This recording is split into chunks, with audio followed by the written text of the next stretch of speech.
Hi, good afternoon, everyone. Welcome all. We're going to start in about 1 minute. We're just waiting for people to join in.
Sorry, I was on mute. I will start the session now because we have about an hour and a half only.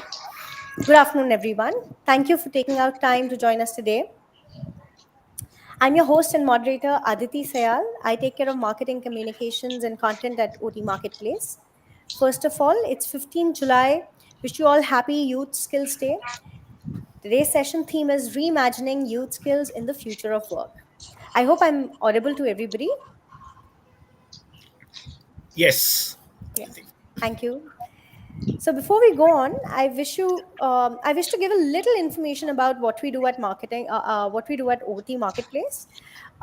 So OT Marketplace is a professional consultancy and a marketplace for implementing on-demand learning interventions at organizations. OT is well known in the industry for offering technical boot camps, leadership programs, assessments, project management trainings, certifications, speakers, among many other categories. It brings together the best-in-class learning service providers, owners, L&Ds, HRs of different brands on a single platform to help organizations achieve success through corporate skilling. Now, coming back to the theme of the event, let me now introduce you to our guests. We have Priyanka Saneja, a counseling and organizational psychology specialist who has delivered psychological interventions to the community and has trained budding psychology students. She's a project coordinator for Sangat's youth awareness and empowerment projects. Sangat is also our event partner for today's session. Our next panelist is Mr. Murli Vasudevan. He's a seasoned HR management professional with 22 years of experience working across human resource functions like business partnering, talent management. He also has experience building organizations from ground up, ramping up, devising policies, and implementing retention strategies and benefits. Our third guest is Dr. Nagendra Chaudhary, the head of academic content at Times Pro. With 27 years of teaching, research, consulting, and institutional building experience, he has the fortune of building up institutions from zero level, making them worthy of what they are today. In his current role at Times Professional Learning, he's on a spree to make executive education affordable and accessible to millions of working Indian professionals. We also have a mental health practitioner and trainer joining us today. Srivastava has studied masters in counseling from Tata Institute of Social Sciences, Mumbai, and has a decade long experience working with organizations to ensure employee well-being through engagement activities and intervention programs. Having a postgraduate certification in clinical supervision, she also delivers training programs and supervision services to mental health practitioners. A very warm welcome to all my panelists today, and thank you so much for giving us this opportunity to host you. We have a small heads up for all the attendees. We want the session to be super interactive, and I want more and more questions to appear on the comment section. So if you have questions and they are relevant, we can request the speakers to answer them for you. You can also get lucky and win gift vouchers worth rupees 1,000 if your question is discussion worthy. Now, without further ado, I'd like to begin the show. Please let me know if my voice breaks in between. There could be some technical interventions also. So, in case my voice is not clear or if I break, you please interject. So, my first question is: a recent study found that organizations that had already launched successful reskilling programs before COVID-19 were better able to achieve skill gains caused by technological disruptions. Being spectators of this change, how much do you agree with this statement? Anyone can go first. Okay, I'll probably take that, Aditi. And before I even begin, super excited to be as part of this particular panel discussion. Such a relevant topic in the post-COVID era. And To begin with, I'll probably take a couple of steps back, right? So, in the last 2 years, many of us have had to rethink just not how and where we work, but also why we work, right? So, the moment of unprecedented economic and behavioral change has led to a complete reset in the relationship between employers and employees, right? So, with higher expectations and aspirations for work. Now, the ecosystem has been constantly shifting, right? And if you really look across the economy today, it's clear that it's almost all businesses are either technology businesses or technology enabled businesses, right? And one of the recent LinkedIn study really shows that from 2015 to now, there's been a 25% change in skills on what it was from 2015 to now. And the expectation is going to be doubled. So it's going to be 50% change in skills by 2027, right? So that means we are already, just before even the COVID era, we were already in the age of transformation, right? So now, post COVID, it's even more, you know, really required for organizations to kind of start making that change and get onto that particular journey, right? So this means your job is changing, even if you aren't changing jobs, just as business demands are changing, even if you're not changing your business, right? So, to answer the question, organizations are definitely looking at upskilling, folks. It's just not only about credentials that people look at right now. The focus is being more on skills, and skills have turned out to be a commodity, right? A perishable commodity, right? Which means what was relevant earlier is not going to be relevant, and the pace in which the change is happening is exponential, right? So I think there's a enormous focus from organizations to really, upskill their employees, post COVID as well. Thank you.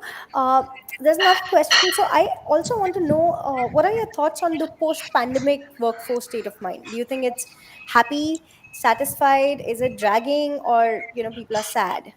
What do you think it is? I really wish we actually have one answer to that, Aditi. Unfortunately, it's been in motion, right? The various stages that you're actually talking about, right? When the pandemic hit us, people were extremely happy with the fact that they were actually connecting from home. The whole travel community is safe. Expenses came down, so to speak, because you don't have to spend on any travel, food, and things like that. But what's really happened is, there is a different set of problems started creeping in.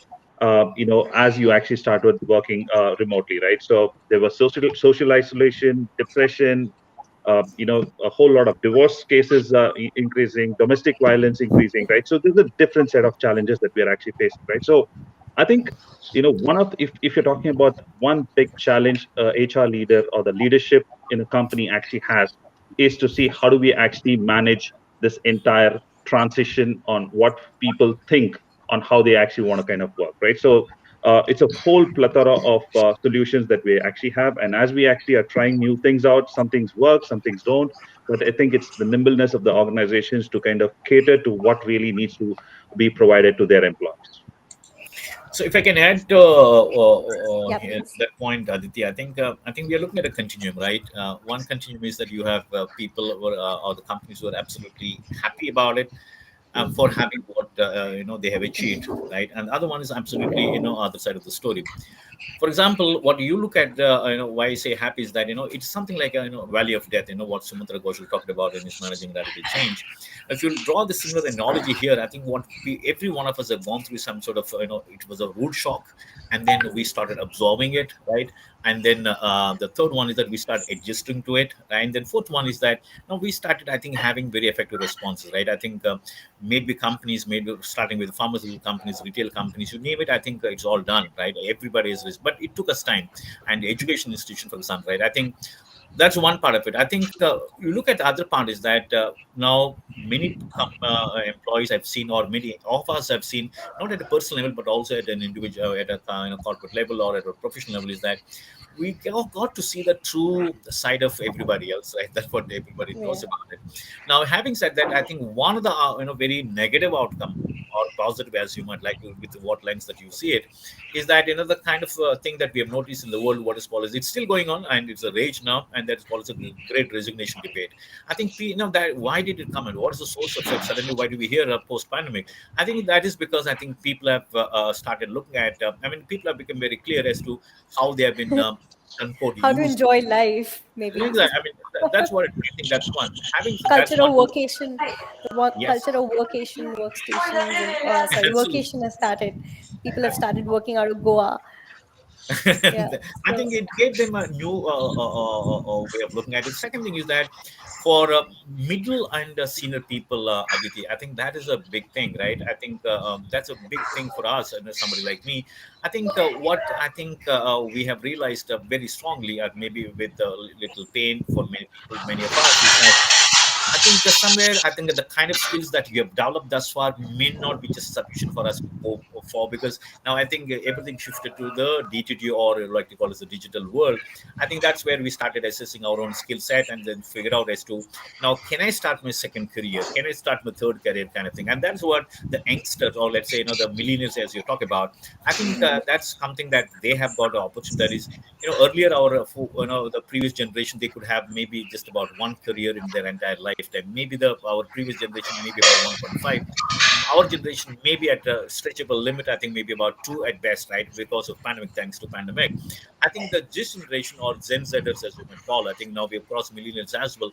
I think they look at not just one, two, but maybe about three careers in their lifetime, which therefore is facilitated because of this digitalization, right, kind of thing. So I think that's a good thing. So you see both positive and the negative side. But yes, I think yes, yes. that's whole game. That's great. Thank you. Thank you for your perspective.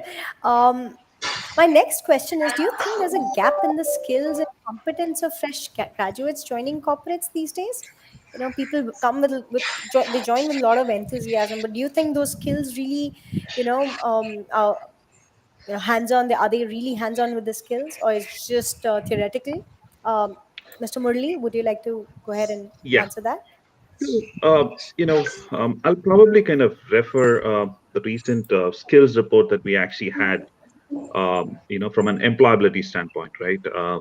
You know, it's been, currently the average is about, uh, you know, 50% of, or 55% is what BTech and, BE BTechs are really employable, and followed by MBA graduates who are about 54%, right? So if you look at any other streams that we are actually talking about, be it, from the undergrad, qualifications, or polytechnics and other vocational courses, right? So it's less than 50%, right?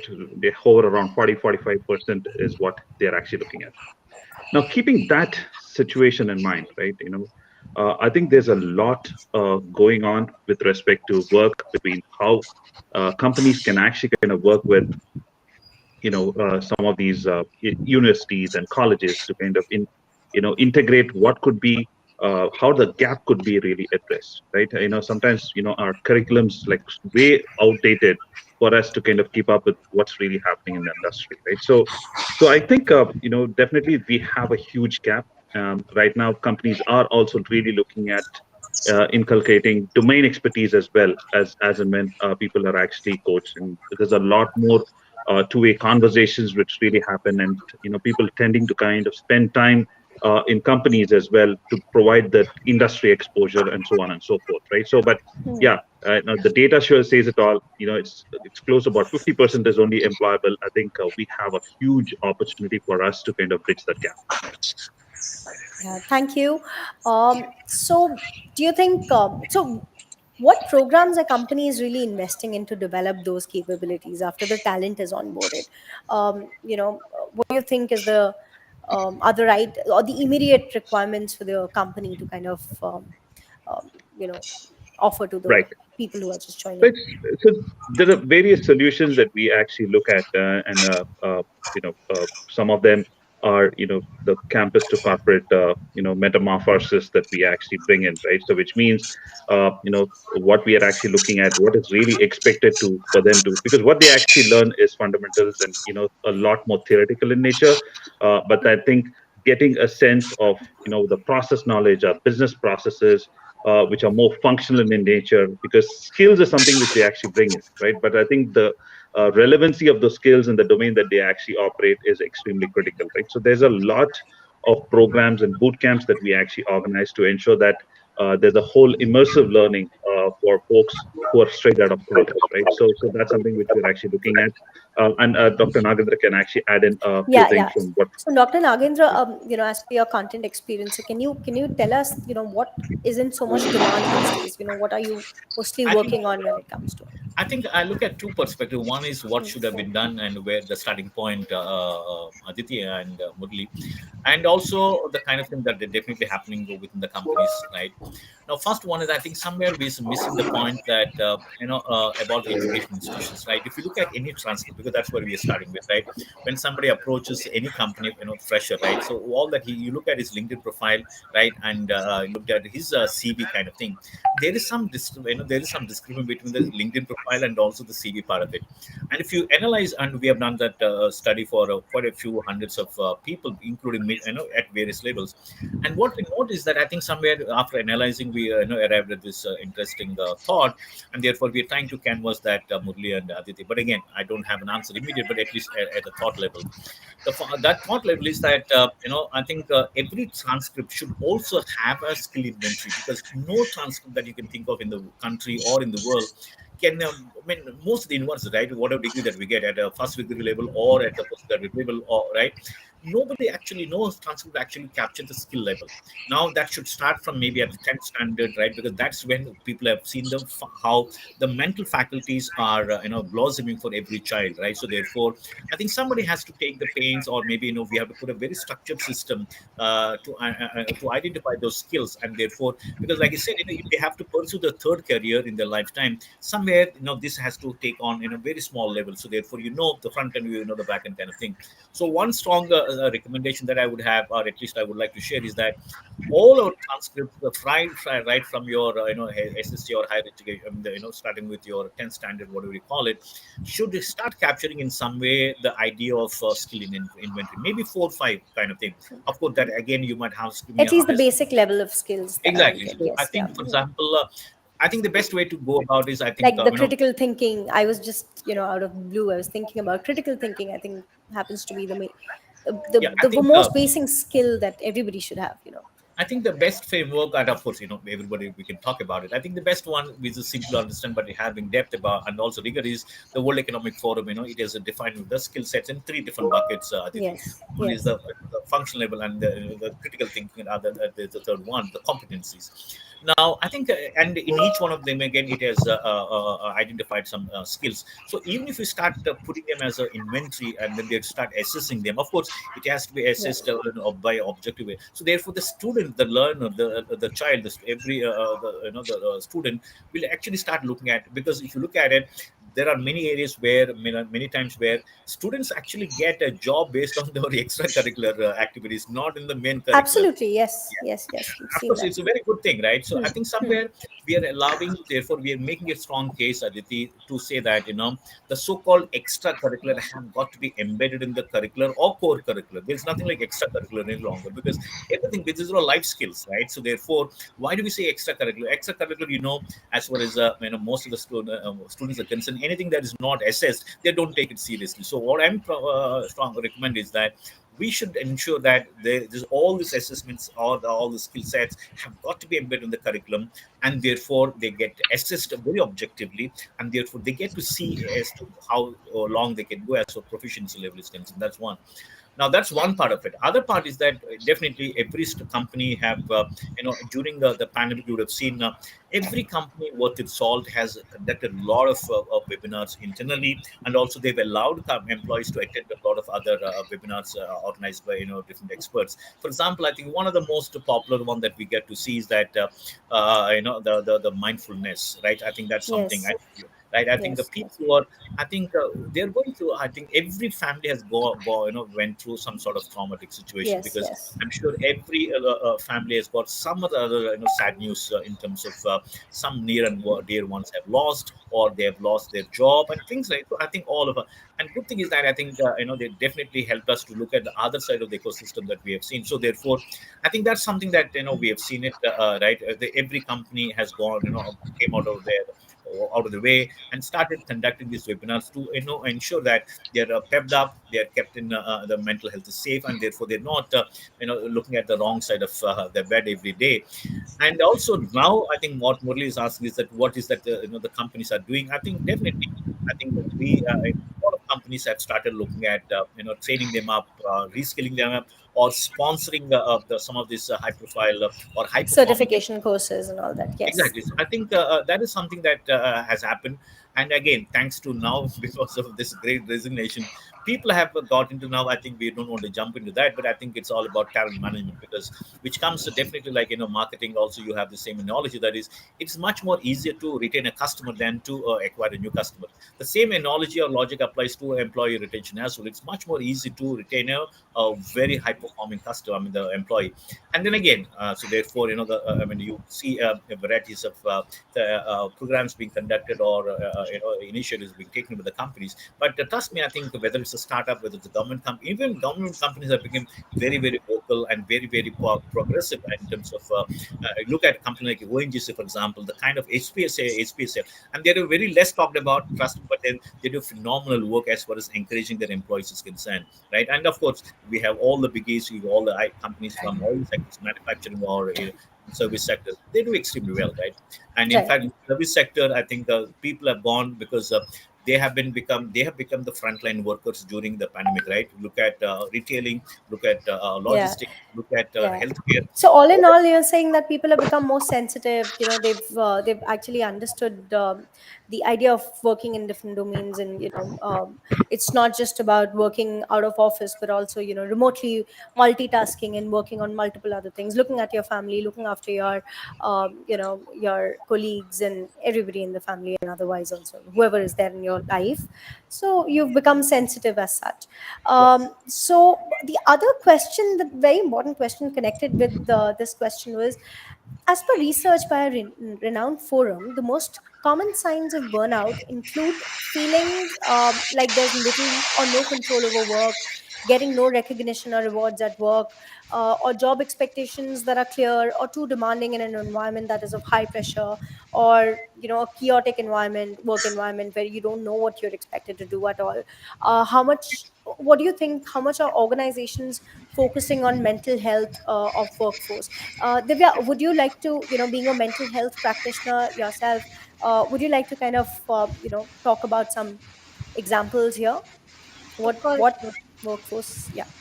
Yeah. So I think, what Mr. Modley and Dr. Nagendra were talking about, there has been a great transition in the way things work at organizations. The pandemic had all of us unprepared. We were not prepared for it, Yeah. and in a lot of ways, it just shocked us. And overnight, a lot of us had to learn how to juggle workplace responsibilities along with our household chores. Most of us in India, we are used to having help as well, which was suddenly not available to us. And we also need to take in mind that even before the lockdown, we have the Gen Z that has entered the workforce. Yeah. Now when we look at the Gen Zers, they are a generation that has technically never been offline. They came, internet was around, technology was around, and with that, there are a lot of attributes they have which millennials don't have in a lot of ways. So, for Gen Zers, for example, they are more attached to causes.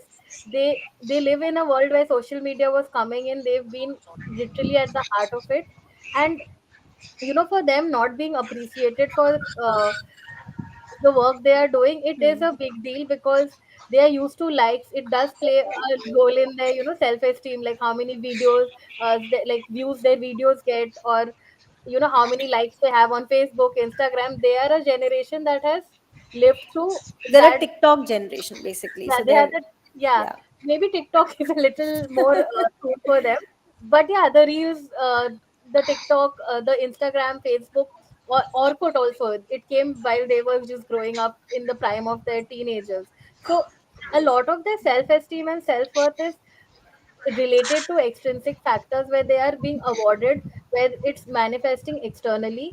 And I think what also happened during the whole pandemic phase again is there was a lot on their plate. There was a lot of uncertainty about the future. Prior to the pandemic, there were still gaps that existed between fresh graduates and those entering the workforce. But I feel the gap kind of widened because most of us know what online classes really were. It did not give them the exposure that they really needed, they really wanted. And I think when you're stuck at home and you're working online and you're spending maximum hours of your day at the workplace, um, whole sense of who I am, what is my purpose, what is my meaning behind it, comes from that laptop and your workplace and your tasks assigned. And during the pandemic, A, there were lots of people resigning. B, there were people falling sick. It was a very difficult time. Uh, a lot of responsibilities were, also not streamlined well enough because obviously it was a unusual situation. So I think they really struggled with that, and um, know, because of work from home, I think that switching off, that okay, 10 to 6 is my office hours, and then I'm switching off, I can do other things.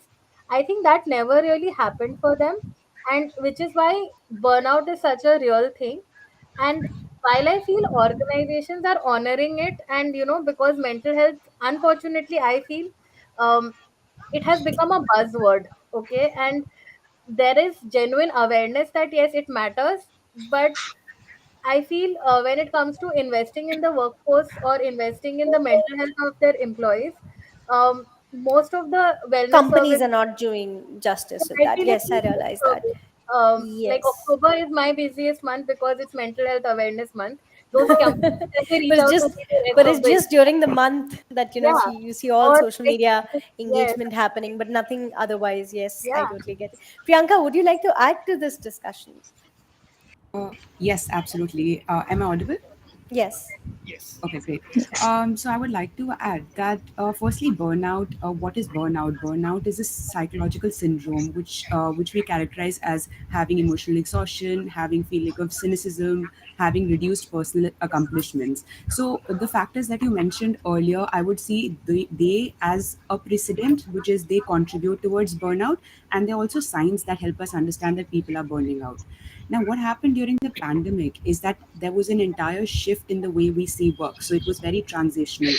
People sort of moved from physical places to a virtual workplace. So everything changed, and companies did have to make enough effort to bring in that amendment in the way their workforce was performing and their outcomes were getting delivered. So while this was getting implemented and people were shifting the way they are working, I feel companies did take notice because they had to manage their employees. They still had to supervise their employees. They still had to achieve a certain outcome. It did sort of come to notice of the organizations that mental health is an important factor in enabling their organization to achieve the productivity and the outcomes as they envisage. So I think, in my understanding, there the burnout factor has been captured by organizations more than pre-pandemic. So now organizations, to quote some, there are a couple of tech companies, like for example Microsoft itself, that is working on a lot of employee engagement programs. There are a lot of companies that are offering 24 hours helpline services. They're offering employee assistant programs. Yes. They're also adding mental health in their policy framework for insurance. So I do understand that this is a gradual change and it might take some time to seep in, and also keeping the budgets and the work structure, keeping that into consideration. But I feel that the transformation has somewhat begun. And for me as a psychologist, and for me as someone who's really considers mental health as an important aspect, I think this is something positive. Great. And I look forward to greater change. Thank you. Thank you so much, Priyanka. Priyanka and Divya both. Another question for you. Due to high competitive work environment, mental health changes challenges occur in some employees who come from bigger cities. So they come to bigger cities from tier two, tier three cities and towns. So how can you, or how can this issue be addressed by managers or team leaders, or whoever is the in charge of that person? That's a very good question, actually. In this age of globalization and us sort of focusing on a bigger workforce, we do have people. Actually, migration has been a concept that's always been there to an extent. Yes. However, because of globalization and hubs being located in tier one cities, people from tier two and tier three do move into tier one cities in terms of opportunities that it offers. Now, firstly, change for any human being is slightly difficult to adjust to. Change is not easy, and it does come with a lot of psychological distress. And I think a major part of it is not only adjusting to the work environments, which are highly competitive, but also the culture, the people, the way we eat food, the travel, everything, the climate for that matter. So all of this change sort of creates immense pressure on the employee. And I think, more than work, as a personal on a personal level, you're fighting a lot of factors.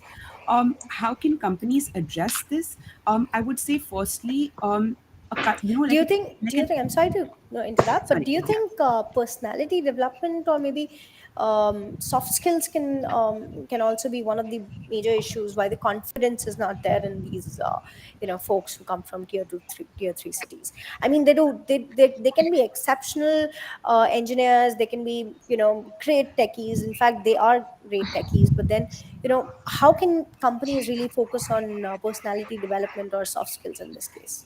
I think soft skills and personality development is a unanimous thing that a company should have for all of its employees. Yes. Yeah. Maybe people from tier two, tier three cities feel the pressure a lot more because psychologically they're already feeling that we've come from somewhere far away, so maybe our value is not that much. So I think definitely that support is very important. What companies can focus on is having a cultural simulation, like a group wherein they have, let's say, all of the organization come together, and like, because there have been employees in the company for a longer time, they can come and make the other person feel included. Yeah. They can also be peers within the organization that help the new person to sort of explore the city, understand the culture, get acquainted to the weather. Social support, as I say, is a very, very important factor in person's morale in their work performance. So having that social support in a new city from your organization and your colleagues can be one of it can be one of the top ways in making them feel included, helping them overcome this barrier that they have in their mind, and also understanding the culture better, and making this experience very enriched from them for them, Yeah, as well as yeah. for the organization. That's great. Thank you. My next question is for Dr. Nakendra. Which skills would the youth need to learn and become successful entrepreneurs in the futures? What do you think are the skills that are needed to become better entrepreneurs or multitaskers? What can educators and business communities do differently to help the world's youth access leverage? What do you think are the right tools or skills that need to be um, you know skills that need to be imparted in your curriculum? It I could be think even at college level, it could be even at excellent. school level. Yeah. I think, like I said, I'm just picking up from where I left last time, Aditya. I think the first one is that where we start looking at the skill inventory, and that is being embedded in the curriculum itself. Therefore, it's no longer, for example, let's say somebody you are saying about the entrepreneurship, right? I think now many top schools, right, they or universities have their own, the major hatcheries or e-sales or entrepreneurial sales, whatever you call it, right? Quite a few of them are getting into it. I think now the different state governments are promoting that one, and therefore they're conducting hackathons and things like that. I think that's all happening. But I think somewhere, I think we have to what is I would say tamper that as well. It's not that entrepreneur everybody can be entrepreneur. Let it be clear about it, right? Because ultimately, I think somewhere somebody has to show them the mirror, saying that what can be possibly a scalable model and what cannot be a scalable model. Because not everybody can be just having an idea doesn't mean that you become an. But having said that, I think let me come back to the first one is about the skill part of it. Now, there are enough and more skills. Let me talk about it. Maybe the critical thinking, communication skills, or the for example, even simple thing like managing complexities, managing what is it, contradictions, for example, right? And it's very simple, right? It looks very simple, but then how do you take them through it? Because it's all behavioral training, and as you can imagine, Aditi, the worst thing that can happen is, or the toughest thing is to change somebody else's behavior. It's just not possible because you don't change, right? So therefore, there have to be continuous what is say intervention. It's not going to happen overnight because it's Yes, yes, yes. behavior. There's a proper Therefore, process to it. Yes. exactly. So, for example, let's say somebody is very, very good in another, for example, content, right? For example, let's say content marketing. Now, we have a course in the content marketing. Now, how can I, and you see that, four students have that exceptionally great, creative writing abilities. Now, how do we give a different platform to them? How do we ensure that they get a visibility? And that's where we need to ensure that we have the tie-ups with the industry, and therefore they start working for maybe, what to say, the internships or the projects kind of thing. But it's absolutely seamless. And I can tell you from my experience in my previous where I was a dean, and we want to make I want to make sure that we develop that. So we have, for example, I'll give you an example. Now we I know that two of my students, they're BBA, by the way, right? Absolutely BBA, just about second year, not even third year. I know Yeah. that one guy is amazingly good in content writing, other guy is very good in critical thinking. He's Yes. amazingly great guy and entrepreneurship. And I'll talk about this with both of them. Now, these two, we wanted to ensure, we want to connect with the principals and different headmistresses of different schools, and then we want to talk about the same thing about how do we engage them in a better way than the students, right? 11th and 12th standard. And we said, Arya, we should do a case study, right? And my background largely been in case study writing and all that. So immediately we said, can we write a case study on Three Idiots movie? Because that is actually the biggest problem that every parent faces. The three characters that we have seen in the Three Idiots movie. And trust me, we have created the case study in just about flat. And that is appreciated by all the principals, some of the best schools principals, and Yeah. some of the best faculty in the country. Just to second year BBA students, what do you expect? But the way they've come out with, of course, with some editing from my side, some help and all that, but largely the entire plot and all that, the way it's about packaging. It's not, we cannot copy as it is, right? There are IPR issues. So the way they've come out, and then that's about one. The second one is that this gentleman, one of the gentlemen of these two people, we have a huge kitchen in the university, and then obviously Okay. there's always, everyday basis there's a wastage, right? Now we said, how do you develop this entrepreneurship? That's a question that you're looking at it. The best way is, we do is that, can we, start looking at something which is the entrepreneurial venture. So therefore, he came out with a business model. Right, first he came out with a business plan about setting up a waste management plant within just outside this one. So therefore, there's a continuous input for that, and also he can get this input from our local areas as well. So therefore, there's a sustainable model.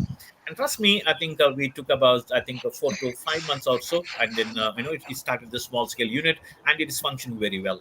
It is just about one thing, and I'm sure every big idea that you can think of, whether it's Amazon, for example.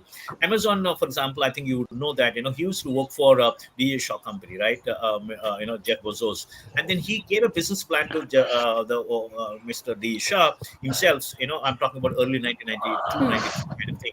After he passing out of his Stanford, and he just finished graduation, and then he working with this one, and then trust me, he said that this is not what I've hired you for, and then just drop it. Within 2 days, he went to his grandfather, and then he's very very fond of his grandfather on his ranch. They discussed about it, and they said, hang hell with it. So he resigned from the company and started Amazon.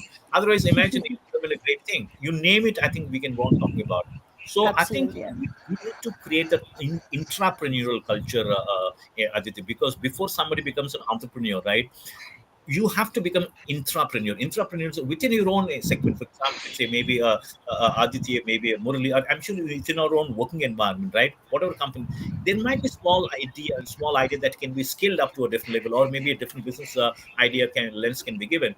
I think we need to encourage the intrapreneurs first, then before somebody becomes entrepreneur, because entrepreneur is a big stage. Now it has become quote unquote very fashionable kind of thing. But I think most important thing is to ensure that we encourage that. Of course, not everything that we Yeah, can. absolutely. I agree with you. And I've realized this, while we were growing up, we were being told by our parents that, you should just focus on getting a government job or maybe a good ID. After 2015, we realized that, people have started, parents have started realizing that, doing an MBA or doing probably, going in an IT job or doing a digital marketing course is more relevant for getting a highly paid job. So, trends have been this way that Indian parents have not been encouraging their kids to kind of experiment. So I think that was the pullback. But now people are doing everything. I see Gen Z actually putting in a lot of initiative, leaving jobs, taking that risk. So that psychology has changed over so many years now. So I think I that's would for like good. to add to that. Yeah. It's very interesting how Doctor highlighted that, it's something that is internal. And I do understand that, there's no bracket program that can really help everyone. I think it's more about reflection based, what works for me, what I'm good at, what I can achieve, what matches to my personal goals and aims in life. So whenever we are able to introspect on these aspects and create a skill or an understanding about who we are and how we can reach to our goals and objectives, that can be individually helpful to each person who's a part of the youth. So I think having more reflective, engaging, informative, and access to resource Yes. based programs for the youth, these, I think, sort of programs can help them recognize their individual skills, goals, motivations, source of, I would say, protective factors, source of risk factors for each of them, and that can help choose the I right think path. this should happen. This should start from ground level, right from your Yeah, schooling. yeah, at a very Yeah, young age, at a very definitely. young age. Yeah. So my next question is, thanks for your contribution. My next question is, I've heard some of my friends, say that you know remote working has increased workload. We're working longer hours. There are no weekends. We're attending more meetings. So what suggestion do you have for us for managing stress and work life balance typically? So I'd like Mr. Murli and Divya to contribute in this. Okay, so I think I'll begin. Yeah. Uh, yeah, so I think there are a lot of challenges to remote working, like you said, and honestly, when we look at the concept of work-life balance, I don't think it's a fair terminology to use in a remote working setup, because the terminology itself makes you feel that life is something and then work is something, and it doesn't look at how integral work is as an area of your life. It's where you actually spend a lot of your hours of the day. So I also feel one thing that we need to start incorporating in even our vocabulary is how remote working is causing work to integrate with life in different ways. And while there are longer hours, while there are a lot of other issues cropping up in terms of like longer hours, etc., there's also this other the flexibility that comes in where people are also taking breaks. There are a lot of other things they get to focus on which earlier was not happening. I feel what needs to happen is people need to be able to strike a good tech life balance, to be very honest, because you can be switched off, you can switch off your laptop, but are you really switching off from work? You still have your work No, to I don't your, think we have good night sleeps. We're just thinking about work all day long. yeah. Yeah. Exactly, and there's no sleep hygiene also. Like I often the one of the best ways to manage stress or have a good lifestyle goal is 1 hour before you decide to go to bed, switch off from screens, which means you're allowed to listen to music, you're allowed to read a book, you're allowed to talk to your family. You just can't use your phone and you can't watch a movie or watch Netflix. But it's so difficult for But a it's lot of just us the now. opposite now. Yeah, like literally, I mean, the last thing they are doing before they hit the bed is scrolling through reels mindlessly. Reels. Or Yes, you wake yes. up in the morning to switch off the alarm that's on your phone, and then the first thing you open is either a LinkedIn if you're a little older, maybe, or you open Instagram and you're just scrolling, scrolling, scrolling. So I feel one of the things that we really need to actively and consciously adopt is a break from technology, because it's really really really important. We are not just these days we are very conscious about our fitness levels, and we are paying a lot of attention to are we working out or not, what Yeah. are we consuming, are we eating healthy food. But can we also introspect, like, what is the content that we are consuming, what is it Maybe that the screen time. Yeah. the We can screen actually look time. at our phone screen time and Yeah. introspect. Yes, and I think I also feel like taking out that one like time for yourself, focusing on other areas, like building a strong social support system with friends and family. That's also very valuable, and um, I think therapy is something which we all have a very messed up perception of, like, oh, I'm only if you are really really depressed, or if something is not working out you should go for therapy. But counseling and therapy is something that the younger generation is embracing very much, where they look at it as 1 hour where it's completely about them. Because when you're going to a therapist, you don't even have to ask your therapist, hey, how are you? That entire 1 hour is about you and no obligations at all. When you think of your intimate relationships or friendships, or there is that obligation, okay, today I'm talking about my life. I will also have to hear what they are saying. And it's not a either an or option, but having both these spaces in your life is definitely a win-win. So um, there are all these generic techniques like journaling, mindfulness, but everyone has something that may not work for them. And generic state, like, there's a reason why there's a difference between when you do something generic, that okay, I'm going to journal every day, or I'm going to just try yoga, or I'm just going to do a mindfulness activity.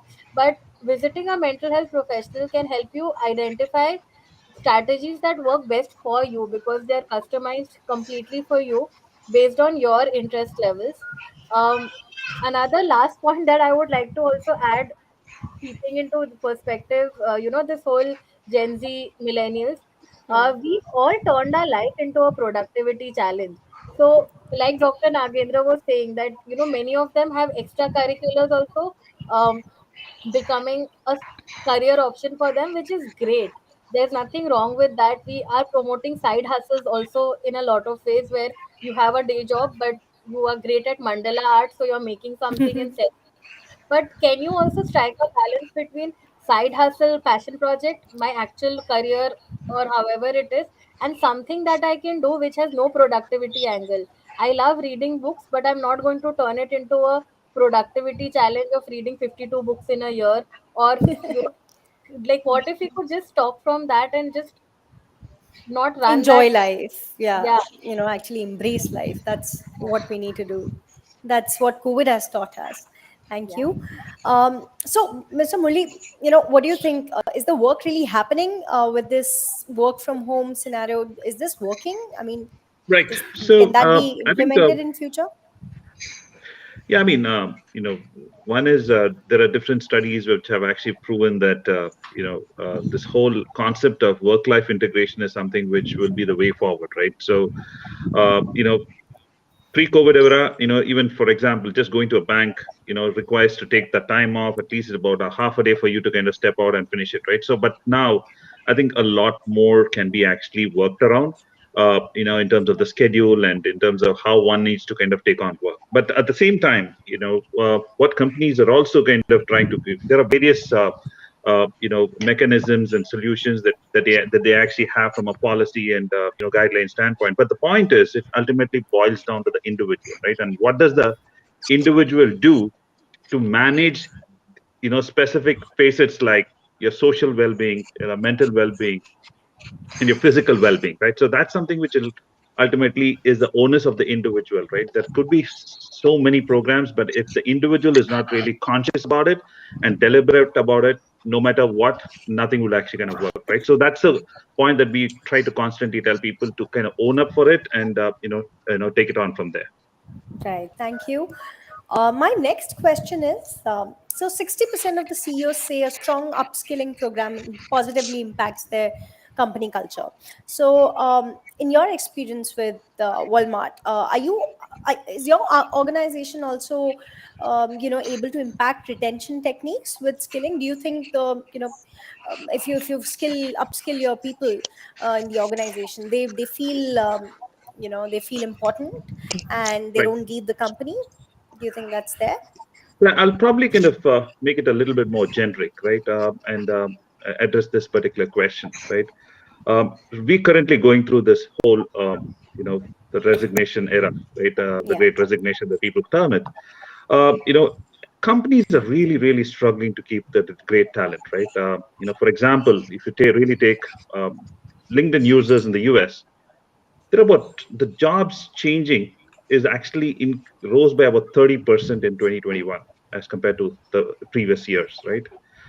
So this is actually a big challenge for employees, just not only about filling up roles fast enough, but also to retain employees, right? So the rate in which you actually lose talent, you're not able to get the talent back, right? So which means it's large part of there's a large part because of the changing expectations. Workers are really more willing to walk away from companies if they don't invest in things that matter to them, right? So Yeah.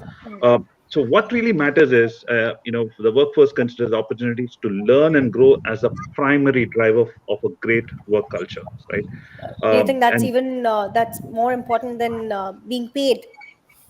absolutely, Do you think the absolutely. salary Pay. quotient comes?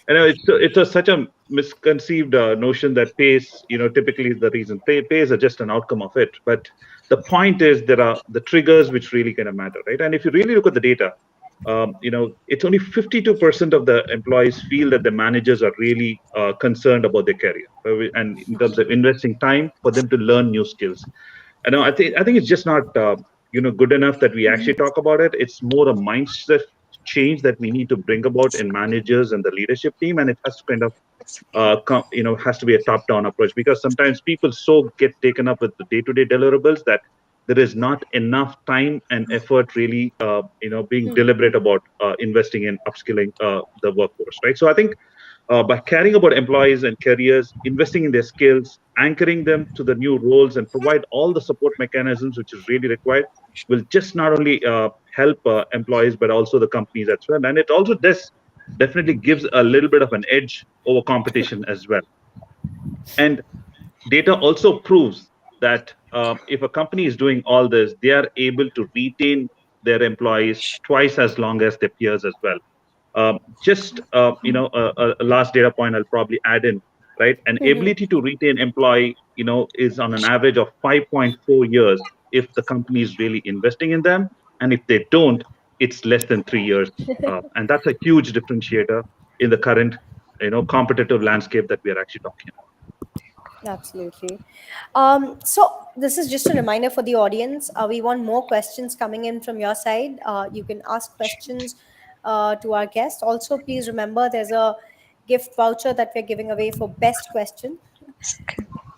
So my next question is to Priyanka. So Priyanka, you've worked in versatile locations across the globe. You've completed your studies at the University of Edinburgh and King's College London. Can you express how organizations embrace diversity and inclusion in Europe? Maybe you can give a few Absolutely. examples here. Yeah, absolutely. I think that's a great question. It's something that I like. It's a topic very close to me as well. I would put myself in the bracket of being a minority, having moved to a country like in the UK. Um, Diversity, inclusion. Firstly, understanding diversity basically means that people being different from each other, and it doesn't only apply in general only to the lawful terms about like age, gender,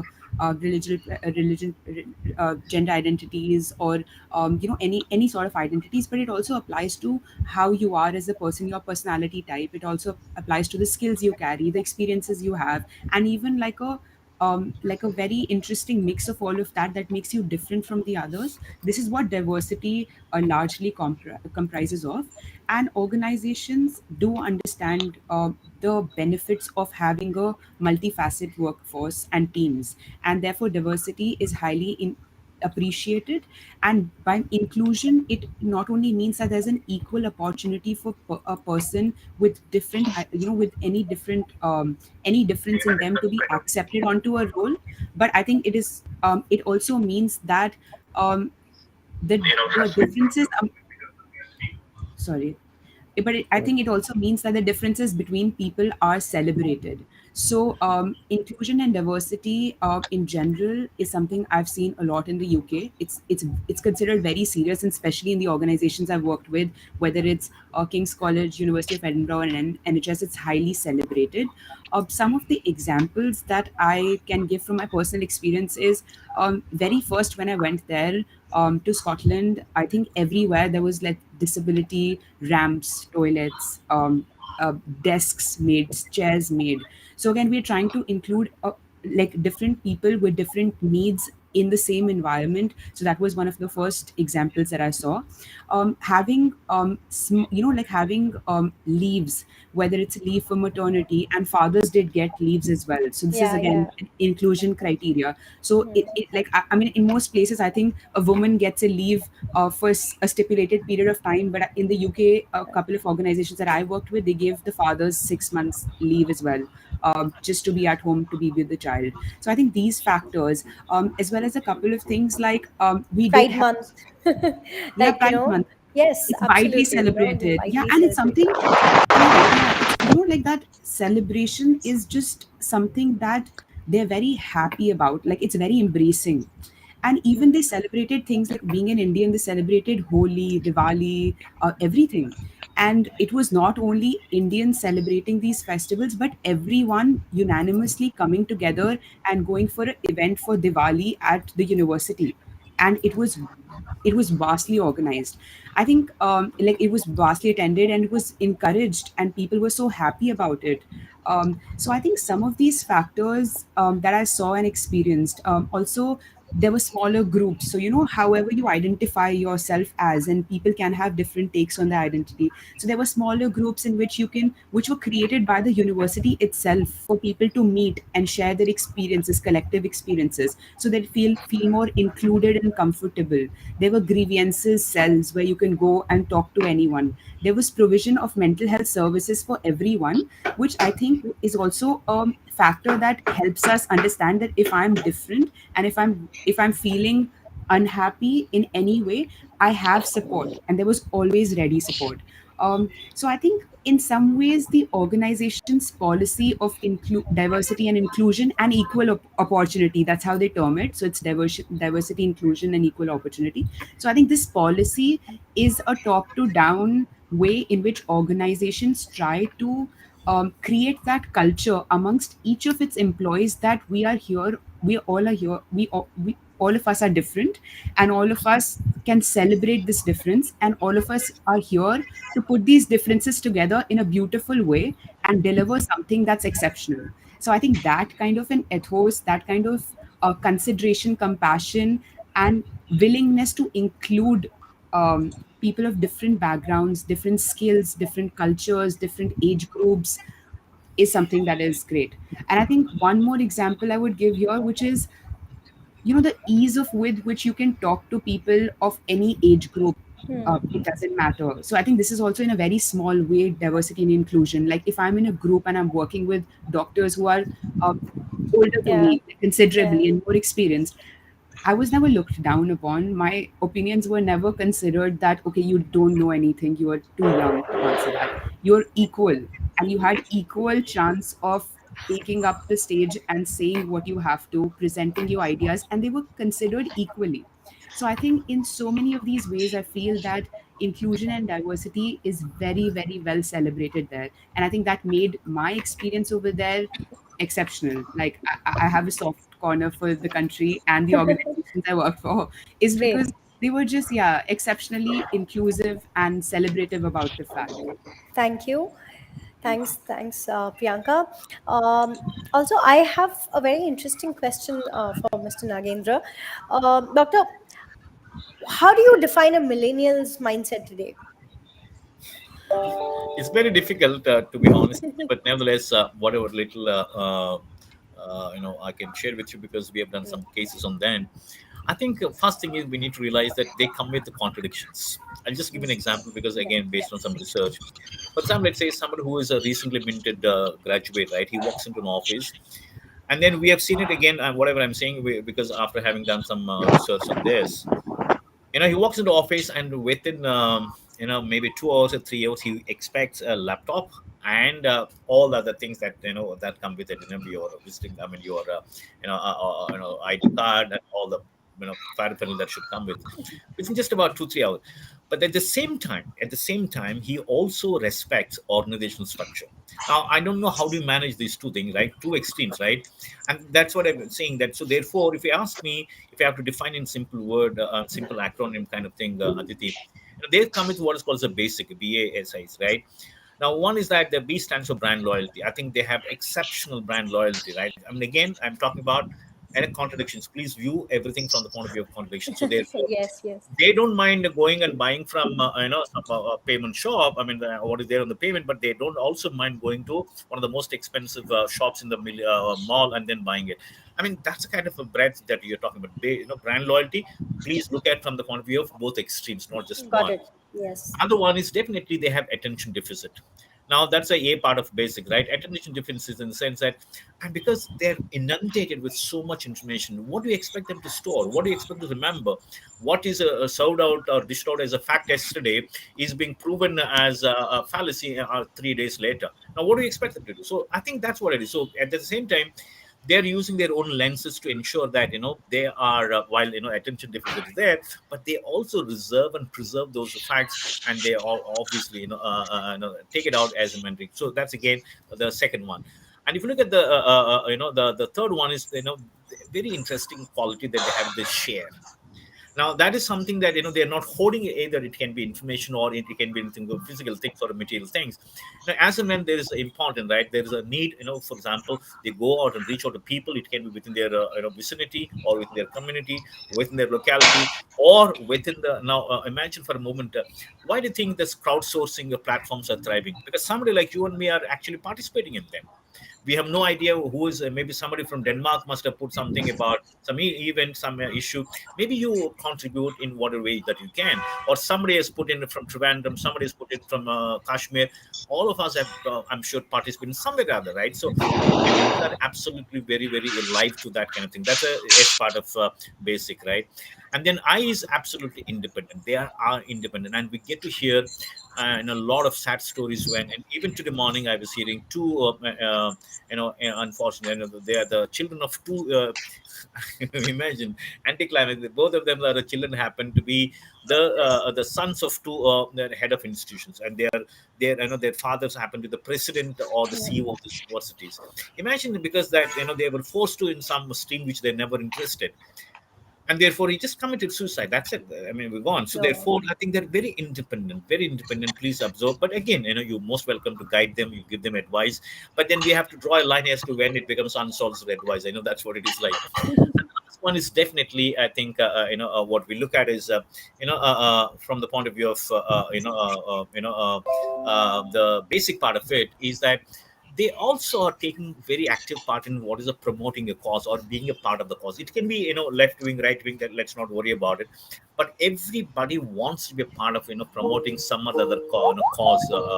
So this is what I call it as a basic. It's very simple, but the point is that with all this, whether it's basic, now you're talking about the contradictions. It's not just about it's because we have not seen the generation, because like one of you are saying, they're born with the digital technologies. Therefore they have the access to all the information that's possible in the world, and then now it's a perfect competition. And then good thing is that it has also become very democratized in terms of, somebody is talking about, I think it's Priyanka who's talking about, content consumption. Now people are consuming, right?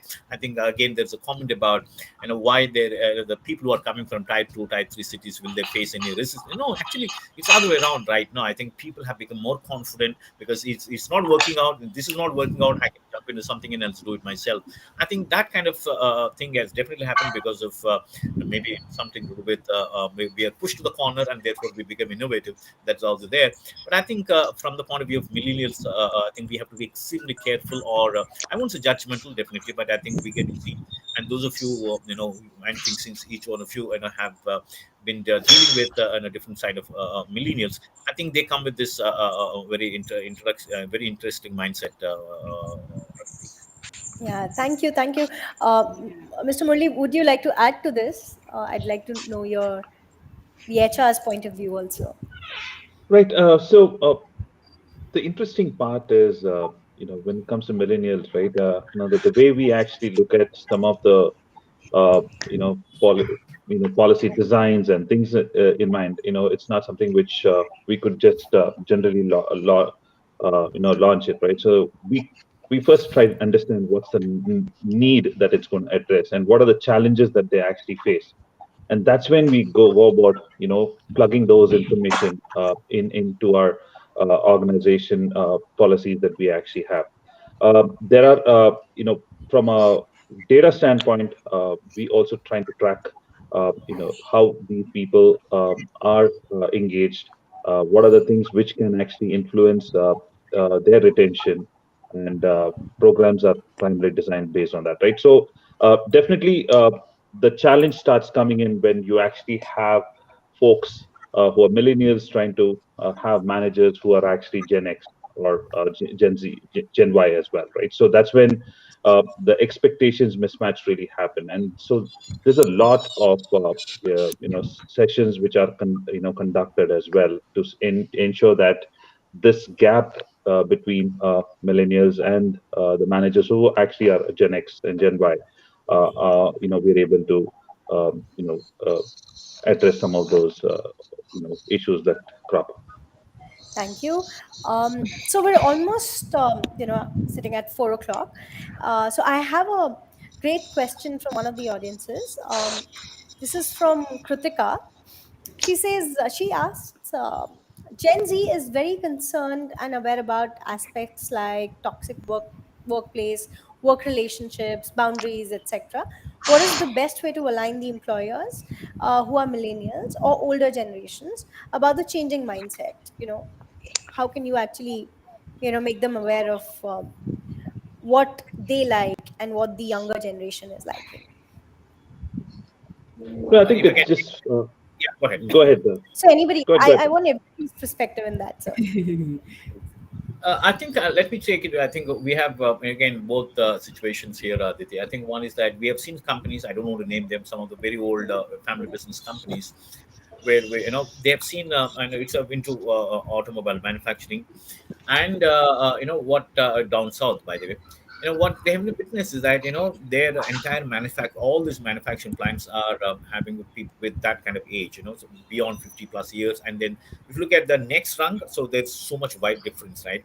And therefore now suddenly when they realize that when there's going to be suddenly almost maybe 40% to 40-50% of the workforce is going to go to the door, and then how do we fill this one? So therefore now they start looking at this, how do we build this bridge this generation gap. And trust me, they went through almost about 2.5 years or 3 years of what is the exercise to bridge that gap. I think one of the things that that happens is I think all of us have seen this wonderful movie called is The Intern. I don't know if Yes. right. Then actually in some way or the other it's based on a true story, right? I think that's the kind of thing. So therefore I think one good thing that has happened is that everybody talks about mentoring and all that, but trust me, there are companies which have actually institutionalized this beautiful practice of what is called as reverse mentoring, right? I think that's how I think, for example, a senior person get aligned to the younger generation. So there's nothing shame in saying that I don't know, I have no idea. I mean, right? I can learn from it. But only thing is that the moment somebody says that I don't know, and then somebody makes it very judgmental, that's where the problem comes in. So therefore, it's largely like Kritika. I think it's a get to do with culture part of it. So therefore, like of course, people say that culture eats the strategy about breakfast kind of thing. So therefore, I would say that it has to emanate from that kind of thing. So therefore, everybody has a sense of appreciation for the I think diversity. Diversity doesn't mean only in terms of gender diversity or things like that. There are enough more areas of bridging the gap. So I think from I think is that this is very important that we don't have to make a big issue out of it. Right? I think it's just go with the flow and then appreciate the sense of empathy if you have it for maybe senior people or the young people, because they come with definitely a different mindset. And then like some we're talking about a millennial mindset. I think definitely their absolutely risk appetite is very high. And also good thing is that, like, again, contradiction is that while the risk appetite is very high, they also don't mind taking the course correction in the shortest possible time. It therefore means they're not sticky about it. If they find that it's not going good enough, I think they don't mind getting into course correction. So therefore, I think it's very important. And that's about smart way of working, not hard way of working. That's Oh what you're yeah, I saying, think right? yeah, exactly. Hmm. Yeah, Right.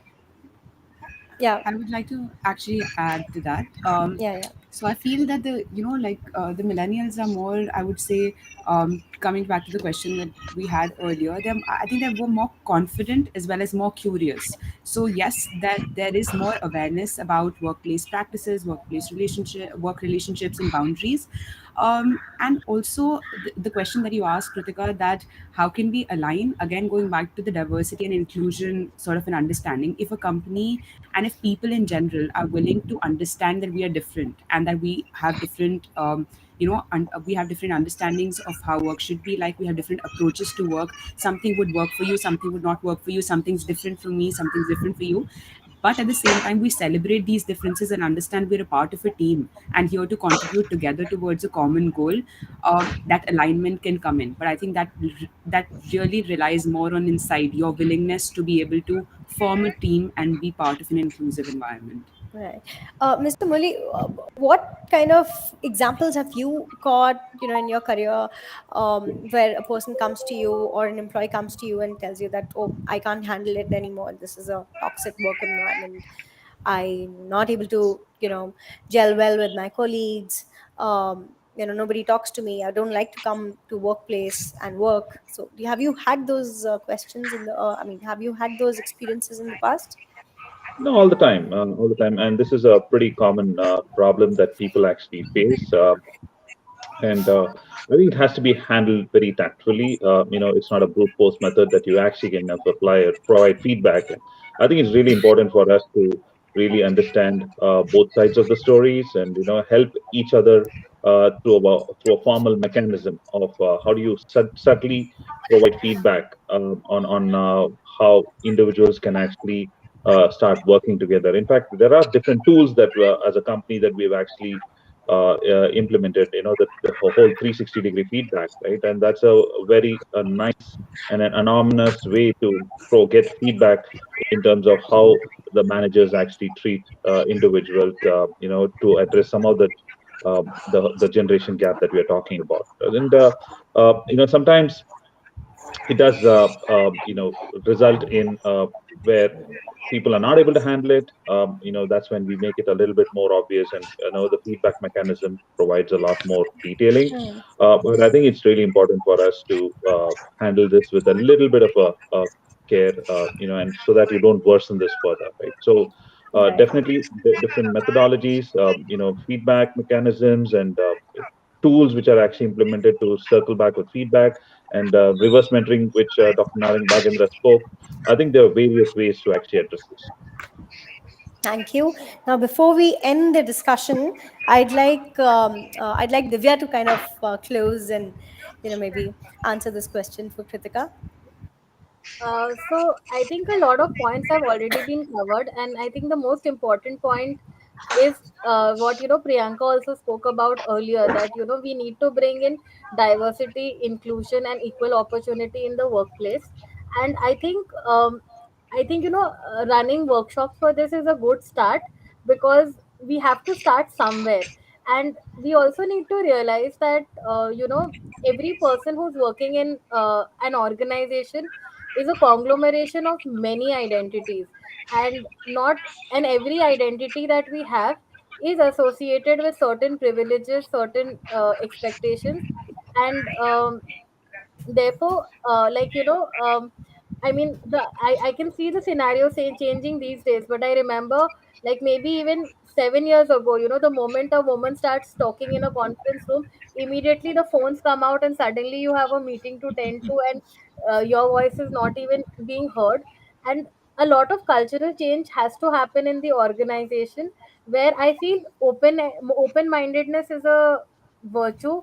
It's a skill that everyone in the organization, be it a millennial or someone from the older generation, as well as Gen Z, they both need to cultivate, because um, I think Gen Zers to a large extent have also been victims of helicopter parenting, where Yeah. every time something was wrong, they had their parents who would come and fix it for them. Because as millennials, I think I am a millennial myself, and I know people of the older generation, for example, they've gone through their own share of economic hardships. I was a latchkey child. Those things were very common, but as the world changed, um, millennials who entered parenting, quite a large section of them also took on that role of being helicopter parents, hovering around, ensuring that whatever my child needs is provided to them. It's not and we've been, you had the workforce coming in where both parents were working. So Gen Z to some extent also needs to be open minded, that yes, through your years of education, you have had a very protective force behind you, but things are different in the world of work. And instead of jumping to that label, this is a toxic workplace, okay, I think some room should also come in to accommodate what are my demands, what are my expectations, um, Yeah. how much of it am I entitled to, and how much of it I need to earn. I think Hmm. exploring what the culture is like, talking to your seniors, realizing that not everyone is out there to get you, and it's not an us versus them world. We live in a world right now. I think if the pandemic has taught us anything, it's like empathy and compassion are underrated, Yes. and you can't do enough with them. So, what can you do in your space to create that win win situation? Boundaries are important. What are you doing in your control to make sure your boundaries are not being impacted? Seek help. Honestly, I feel like I'll sound like a broken record, but if you find yourself struggling to maintain boundaries, it may not just be limited to the workplace, it may also be happening in your interpersonal relationships. Seek professional help, establish those.